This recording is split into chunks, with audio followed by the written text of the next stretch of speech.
So of the three products that you do, the sensor, the Silestone and the deck turn, I know we can't talk about specific prices, because Sure. it really depends on what's involved in the fabrication, the size of it, how many slabs you need to buy.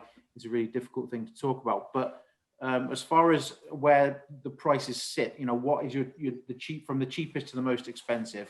Where do we start? Sure. So I would say if you were to start Silestone, we have 6 price groups. So group 1 is our lowest, all the way up to group 6, our most expensive. And granite can really vary throughout everything. So we have some granites that would be cheaper than our price group 1. We have some granites that are more expensive than anything that we do in the range. So granite being natural is just, it can be all over the place. So it's always worth sort of double checking on the granites. But yeah, they can vary throughout wherever.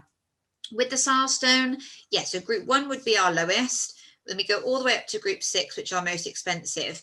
But bizarrely, group 6 colour is actually our biggest and best selling UK colour at the moment. It has been probably for the last 18 months since we launched it.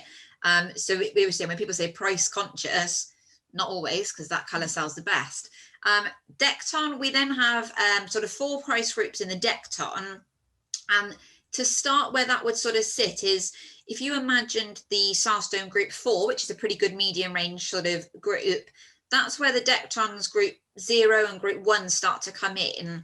Then we sort of go into a group 5 on Silestone. That would be a group 1 or 2 Decton. And the same, a group 6 Silestone would be a 2 or 3 Decton. And then Decton X Gloss, predominantly most of the X Gloss colours would be, if you imagined like a Silestone group like 7 and 8, that's where they sit at the top. So a lot of people have in their head that Decton's more expensive than Silestone, because you can put hot pans on it, you can do things like that, but it's not. It's genuinely the sort of group 4, 5 and 6 in Silestone. A lot of the Dectons do come into play in those price groups as well. So it's always worth, if somebody says, I absolutely love a price group 6, but Decton's too expensive. No, genuinely have a look at the Dectons, see what the prices come through at.